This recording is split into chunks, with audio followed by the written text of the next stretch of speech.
আসসালামু আলাইকুম রহমতুল্লাহি ওবরকাতুহু। সম্মানিত দর্শক, গত কয়েকদিন যাবৎ ক্রমাগতভাবে মধ্যপ্রাচ্য নিয়ে, ইরানের সক্ষমতা নিয়ে, ইরান এবং ইসরায়েল যুদ্ধ নিয়ে অনেকগুলো ভিডিও করেছি। কিন্তু আমাদের দেশের মানুষের যে অভ্যাস, অভ্যন্তরীণ রাজনীতি নিয়ে কথা না বলে ভালো লাগে না, আমার নিজেরও ভালো লাগে না। এই আওয়ামী লীগ কী করলো, বিএনপির অবস্থা কী হলো, দেশ কোথায় যাবে, যে ডামি নির্বাচনটা হয়ে গেল সেটা কি থাকবে, বা ভারতের মোদী সাহেব আবার যে নির্বাচিত হচ্ছেন তাতে আওয়ামী লীগের উপকার হবে না ক্ষতি হবে, এসব বিষয়গুলো অনেকগুলো বিষয় পেন্ডিং হয়ে আছে। কিন্তু বৈশ্বিক যে রাজনীতি, বৈশ্বিক রাজনীতির কাছে এই অভ্যন্তরীণ যে রাজনীতি, সেই অভ্যন্তরীণ রাজনীতি এই মুহূর্তে আসলে পাত্তা পাচ্ছে না। এটি শেখ হাসিনার কপাল বলতে গেলে খুলে দিয়েছে। আমাদের হাজারো অভিযোগ, আমাদের অনেক অসন্তোষ, এসব মিলিয়ে একটার পর একটা প্রাকৃতিক ঘটনা ঘটে যা কিনা প্রধানমন্ত্রী শেখ হাসিনার তকদির খুলে যায়। যেমন এখন খুব গরম, মারাত্মক গরম, এই গরমের মধ্যে ঘর থেকে বের হওয়া যায় না। তারপর আবার রোজার মাসে কি হলো, একবার তরমুজ বিদ্রোহ হলো, আবার গরুর মাংস বিদ্রোহ হলো, অর্থাৎ পাবলিক তরমুজ কিনবে না। এখন এটা এতটা জনপ্রিয় হয়ে গেল, শেখ হাসিনার যে একটা দামি নির্বাচন, সেই দামি নির্বাচনে চিন্তা করার সময় আছে মানুষ তরমুজ নিয়ে ব্যস্ত। কোথায় তরমুজ বিক্রয় হচ্ছে না, কোথায় তরমুজ ফেলে দেওয়া হচ্ছে, কোথায় পচে যাচ্ছে, এই আনন্দে মানুষ আত্মহারা। এরপরে গরুর মাংস বিদ্রোহ করার চেষ্টা করলো, গরুর মাংস খাবে না, দাম কমে গেছে, গেল সেটা। খলিলের মাংস কবে দাম বাড়ে, কবে দাম কমে, খলিলের মাংসে কতটা চর্বি থাকে, কতটা গুর্দা থাকে, এবং খলিলের মাংস ভালো আর ভালো না, এটি নিয়ে সামাজিক মাধ্যমগুলোতে এতটা ট্রল হয় যে বাংলাদেশের অর্থনীতি যে ডুবে যাচ্ছে, ব্যাংকগুলো যে দেউলিয়া হয়ে যাচ্ছে, একটা ব্যাংক যে আরেকটা ব্যাংককে কিনে নিচ্ছে, একীভূত হচ্ছে, এই খবরগুলো খলিলের মাংসের নিচে চাপা পড়ে যাচ্ছে। খলিলের মাংসের যে দোকান, সেই দোকানের গরুর যে নাড়ি ভুড়ি, গোবর, এই গোবরের নিচে এই জিনিসগুলো চাপা পড়ে যাচ্ছে। আবার এই যে এখন এই মুহূর্তে দেখেন হঠাৎ করে ইরান আক্রমণ করে বসলো। তা আমাদের mister Peter D Haas, America, Joe Biden, তারপরে বিএনপির যে সকল লবিস্ট গ্রুপ আছে, তারা আমেরিকাকে দিয়ে কিছু একটা করবে বাংলাদেশে। এখন বলেন তো আমেরিকা কি বিপদের মধ্যে পড়েছে, তার নিজের কাপড় চোপড় সামলানো দায় হয়ে পড়েছে। তারা এখন আওয়ামী লীগের নিয়ে চিন্তা করবে, বাংলাদেশ নিয়ে চিন্তা করবে, পিটার ডি হাসকে নিয়ে চিন্তা করবে, না নেতানিয়াহুকে নিয়ে চিন্তা করবে, সংগতিকারী নেতানিয়াহুকে নিয়ে চিন্তা করবে। ফলে এটা পিছিয়ে যাচ্ছে। আর ফলে এই সুযোগে নাকে তেল দিয়ে আওয়ামী লীগের লোকজন দিদারসে ঘুমাচ্ছে। আর তারা চিন্তা করছে যে 2024 সনে যেমন রাবি নির্বাচন হলো, তো 2024-এর পরে আরও 5 বছর, অর্থাৎ 2029 সনে যদি আর একটা নির্বাচন হয়, ডামি নম্বর 2, সেই ডামি নম্বর 2 এর জন্য এখনই তারা মাস্টার প্ল্যান করে যাচ্ছে। এর কারণ হলো, একটা সিনেমা দেখেন, খুব যখন মানুষ খুব সফল হয়ে যায় সিনেমা বা নাটকে, তখন সেখানে পর্ব তৈরি করে, সিকুয়েল তৈরি করে। আমাদের দেশেও একশো সময় সিঙ্গেল নাটক হতো, কিন্তু যখন এই নাটক খুব জনপ্রিয় হয়ে গেল, হুমায়ুন আহমেদের মাধ্যমে এগুলো ধারাবাহিক হওয়া শুরু করলো। হুমায়ুন আহমেদের হাত ধরে, সকাল সন্ধ্যা অবশ্য তার নয়, কিন্তু ধীরে ধীরে যখন কোনো একটি সিকুয়েল বা কোনো একটি পর্ব খুব জনপ্রিয় হয়ে যায়, তখন দ্বিতীয় পর্ব শুরু হয়ে যায়। যেমন ডন সিনেমা, ডন 2, তারপরে ইংরেজি সিনেমা আছে মাম্মি, মাম্মি 2, মাম্মি 3, আবার জেমস বন্ডের সিরিজগুলো, এটিও একটার পর একটা সিকুয়েল তৈরি হয়েছে, গডফাদার 1, গডফাদার 2। তদ্রূপ এখন ডামি নির্বাচনটা এত সফল হয়ে পড়েছে বিভিন্ন কারণে, এখন এই ডামি নাম্বার 2, ডামি নম্বর 3, এটি নিয়ে এখন আওয়ামী লীগ যখন চিন্তা ভাবনা করছে, তখন আমরা ইসরায়েল কি করলো, ফিলিস্তিনি কি করলো, সৌদি আরবের বাদশার কি হবে, তারপরে এরদোয়ান কি করলো, এই সমস্ত বৈশ্বিক বিষয় নিয়ে চিন্তা ভাবনার পাশাপাশি আল্লাহ এবং রাসূলকে নিয়ে ধর্মকর্ম করার দিকেও আমরা অনেকে মনোযোগ দিচ্ছি। আমি নিজেও এই সমস্ত কর্মকাণ্ড করছি এবং এর ফাঁকে ফাঁকে চেষ্টা করছি যে আওয়ামী লীগকে নিয়ে কিছু বলা যায় কিনা। তো খুঁজে খুঁজে দেখলাম যে না, বলার মতো একটা শব্দ পাওয়া গেছে। আমাদের ডাকসুর সাবেক ভিপি, বাংলাদেশের খুবই জনপ্রিয় নেতা, অসাধারণ বক্তা, বাগ্মিতা যার রয়েছে, লেখায়ও চমৎকার হাত রয়েছে, জনাব মাহমুদুর রহমান মান্না।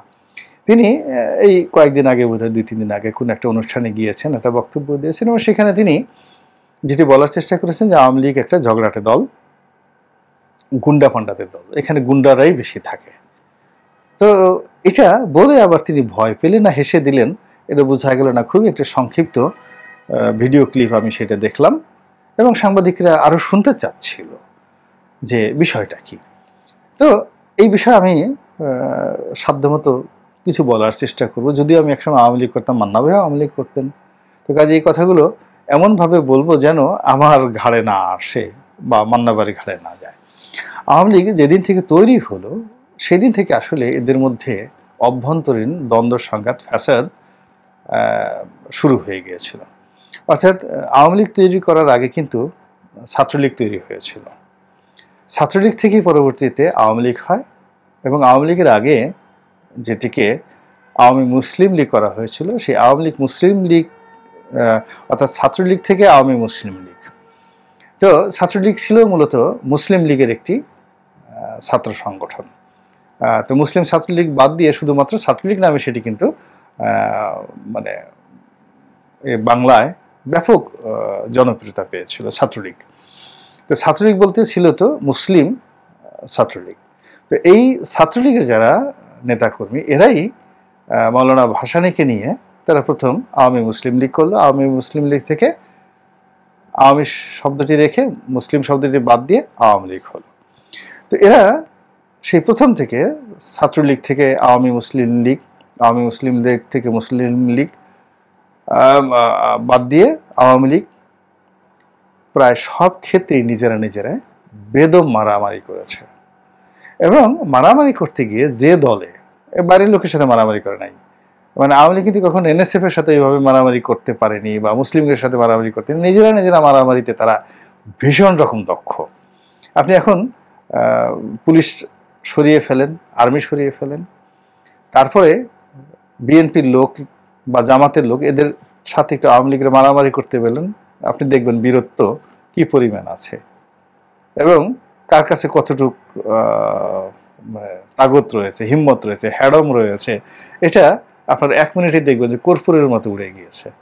কিন্তু নিজেদের মধ্যে মারামারি করতে বলেন, ছাত্রলীগের মধ্যে, তারপর যুবলীগের মধ্যে, আওয়ামী লীগের মধ্যে, তখন আপনি দেখতে পাবেন যে এদের বীরত্ব, জুলিয়াস সিজারকে ফেল, নেপোলিয়ন বোনাপার্টকে ফেল, তাদের যে যুদ্ধ কৌশল, অর্থাৎ তার অভ্যন্তরীণ মারামারি কাটাকাটির ক্ষেত্রে দে আর দ্য মানে কিং, তুলনা হয় না।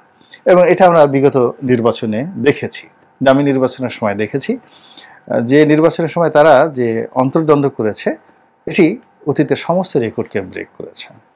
আবার একইভাবে এই যে সামনে যে উপজেলা নির্বাচন আসছে, সেই উপজেলা নির্বাচনের সময় তাদের এই ভাতৃঘাতী সংঘাত, নিজেদের মধ্যে মারামারি এবং নিজেদের মধ্যে ঝগড়াঝাঁটি, কৌশলে ঝগড়া করা, সরাসরি ঝগড়া করা, পাতানো ঝগড়া করা, এই ক্ষেত্রে তারা যে দক্ষতা কিভাবে অর্জন করেছে এটা উপজেলা নির্বাচনে দেখা যাবে। তো মান্না সাহেব সেই কথাগুলো না বলে তিনি হয়তো বলেছেন যে আওয়ামী লীগ পাইকারি বারে সবার সাথে ঝগড়া করে, এবং তিনি কৌশলে আওয়ামী লীগের কিছুগুলো লোক আছে যাদের মুখ খারাপ, কথায় কথায় যারা ঝগড়া করে, আজে বাজে কথাবার্তা বলে, খুবই অশ্লীল শব্দ উচ্চারণ করে, অনেকগুলো মহিলা রয়েছে, পুরুষ রয়েছে, তিনি হয়তো তাদের দিকে ইন্ডিকেশন দিয়েছেন। কিন্তু আমি আসলে ওইদিকে বলবো না, আমি আসলে যেটা বলতে চাই তারা নিজেরা নিজেরা ঝগড়া করতে বেশি অভ্যস্ত এবং দক্ষ এবং এটাই তারা অতীতকালে করে আসছে। এবং দলের মধ্যে গুন্ডা পোষা,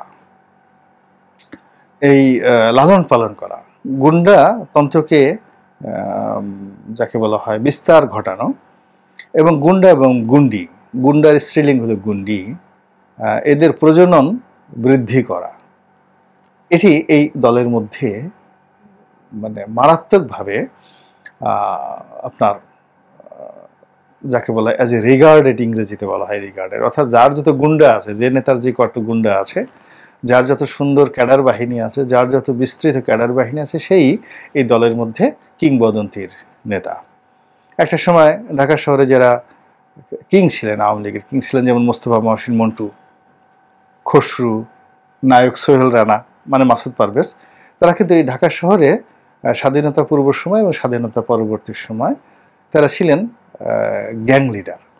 এবং সেই গ্যাং লিডার হিসেবে তারা কিন্তু অন্য কারোর সাথে, জাসদের সাথে যুদ্ধ করেনি, নিজেরা নিজেরা যুদ্ধ করেছেন। নিজেরা নিজেরা যুদ্ধ করে তারা একটা বিরাট সবারই নিজস্ব বাহিনী ছিল। আবার রাজনৈতিক গ্রুপের মধ্যে ধরেন আমু গ্রুপ, তুফাইল গ্রুপ খুবই নামকরা। এর বাইরে অন্যান্য যেমন মোফাজ্জল হোসেন চৌধুরী, মায়া থেকে শুরু করে আরও অনেকে যাদের নিজস্ব কর্মী সমর্থক মানে যাদের মাসেল ম্যান আছে, চাকু আছে, রামদা আছে, খুন্তি আছে, কোদাল আছে, কুড়াল আছে। তো এই এরা একটা সময় রাজনীতিতে খুব সক্ষমতা এবং সবলতা অর্জন করেছিল। এরপরে এদের পরে চলে গেল আঞ্চলিক, কেন্দ্রীয়ভাবে আর সেই তাদের যে সেন্ট্রাল গুন্ডাতন্ত্র এটি নষ্ট হয়ে গেল, এটি চলে গেল আঞ্চলিক পর্যায়ে। আমরা দেখলাম ওই বরিশাল নগরীতে 2-3টা গুন্ডা গ্রুপ হয়ে গেছে, নারায়ণগঞ্জে স্বামী উসমান হয়ে গেছে, লক্ষ্মীপুরে তাহের হয়ে গিয়েছে, তারপর ফেনীতে জয়নাল হাজারি হয়ে গেছেন, এরপরে চট্টগ্রামে আজম নাসির হয়ে গেছেন। এরকম মানে ওই তুফাইল আমর সাহেবের, মোফাজ্জল হোসেন চৌধুরী, মায়া সাহেবদের গ্রুপের পরের মানে প্রথম গ্রুপটা হলো মোস্তফা মহসিন মন্টু, সোহেল রানা, খসরু, ওই যে সিনেমা করেছিল ওরা 11 জন খসরু, সেই খসরু সাহেব। তো এদের গ্রুপটা চলে যাওয়ার পরে তুফাইল গ্রুপ আসলো, আমু গ্রুপ আসলো। তো তুফাইল গ্রুপ, আমু গ্রুপ চলে যাওয়ার পরে এই যে গুন্ডাতন্ত্রটা এটি চলে গেল তৃণমূলে। সেখানে অনেক অনেক বাহিনী গড়ে উঠেছে বিভিন্ন সময়টাতে। আমি যখন এমপি ছিলাম আমার বিরুদ্ধে বদনাম রটানো হলো যে আমার একটা বাহিনী আছে, নাম ভাইয়া বাহিনী, আমি ভাইয়া বাহিনীর নেতা, যদিও আমার কোনো বাহিনী ছিল না। এটা এখন প্রমাণিত যে আমি একেবারে একটা গোবেচারা মানুষ। আমি জীবনে একটা মুরগি জবাই করাও স্বচ্ছকে দেখতে পারি না, আমার ফিট পড়ার মতো অবস্থা তৈরি হয়, হাত পা কাঁপা শুরু হয়ে যায়। তো যার জন্য আমার কিসের বাহিনী থাকবে। কিন্তু যেহেতু একটা জায়গাতে যদি গুন্ডাতন্ত্র থাকে, তখন একটা লোক যখন ফটাং ফটাং কথা বলে, আমি খুব সাহসী কথাবার্তা বলতাম, সাহসী কথাবার্তা লিখতাম, বুক ফুলিয়ে চলতাম, সবাই মনে করতো যে এর একটা বাহিনী আছে, শক্তি আছে। তো এই কারণে তারা এই জিনিসটা মনে করত। তো এই যে গুন্ডাতন্ত্র বা গুন্ডামি, এটি যখন দলের মধ্যে লালন পালন হয়, এটি কিন্তু বিএনপির মধ্যে ওরকম নাই। জামাতের মধ্যে ক্যাডার আছে, জামাতের অনেক ক্যাডার আছে, কিন্তু বিএনপির মধ্যে এরকম গুন্ডা পোষে আব্দুল সালাম তালুকদারের কোনো গুন্ডা ছিল না। তারপরে এখন মির্জা ফখরুল ইসলাম আলমগীরকে যদি যে কোনো লোক ধাক্কা মারে, গুন্ডা তো দূরের কথা, তার একটা পিয়নও নাই। মির্জা আব্বাসের কিছু লোকজন আছে, কিন্তু ঠিক ওই রকম আওয়ামী লীগের লোকদের মতো বা সাদেক হোসেন খোকা সাহেবের কিছু লোকজন ছিল, বা তার ছেলে এশরাক, তারও কিছু লোকজন আছে।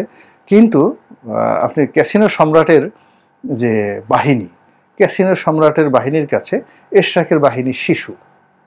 এরা হয়তো মিছিল করে বা ভাইয়ের সাথে থাকে, ছবি তুলে, কিন্তু ওইভাবে চাপাতি নিয়ে, খুন্তি নিয়ে, কোদাল নিয়ে, কুড়াল নিয়ে একটা বড় কিছু করবে, এইরকম বাহিনী আসলে বিএনপিতে কারো নেই। যেটা বলছিলাম, তো সেই কথাগুলো জনাব মাহমুদুর রহমান মান্না খুব রসালো ভঙ্গিতে হয়তো তিনি বিস্তৃত বলেছেন, বাট আমি যে ভিডিওটি দেখলাম সেই ভিডিওতে সংক্ষিপ্ত আকারে এই জিনিসটা আমি দেখতে পেরেছি। তো এখন সেই যে শামীম ওসমানদের গ্রুপ, লক্ষ্মীপুরের তাহিরদের গ্রুপ, এই গ্রুপটা কিন্তু আবার চলে গেছে। চলে যাওয়ার পরে আবার সম্রাটদের যে গ্রুপটা আসলে, সম্রাট, নিখিল, যুবলীগের যে নিখিল, তো এদের একটা গ্রুপ আবার তৈরি হলো। কিন্তু আবার এই গ্রুপটাও শেষ হয়ে গিয়েছে। এই গ্রুপটা শেষ হয়ে গিয়ে এখন যে নতুন কোন গ্রুপ আসবে, যেহেতু সরকার ক্ষমতায় আসলো, এটি মোটামুটি আরও 6-7 মাসের মধ্যেই টের পাওয়া যাবে। কেননা সরকার যদি সাস্টেন করে যায়, মোদিবাবু যদি আবার ক্ষমতায় আসে, মানে ইরান এবং ইসরায়েল যে যুদ্ধ, সেই যুদ্ধের যে নেতিবাচক দিক যেন সরকারের উপর যদি না পড়ে, আর এই আওয়ামী লীগ সরকার যদি টিকে যায়, তাহলে আওয়ামী ঝগড়াঝাঁটি এবং ওই যে দলের মধ্যে যে বিভিন্ন ক্যাডার গ্রুপ আছে, সেই ক্যাডার গ্রুপের একটা নতুন ডাইমেনশন, নতুন সংস্করণ আমরা অচিরেই হয়তো দেখতে পাবো।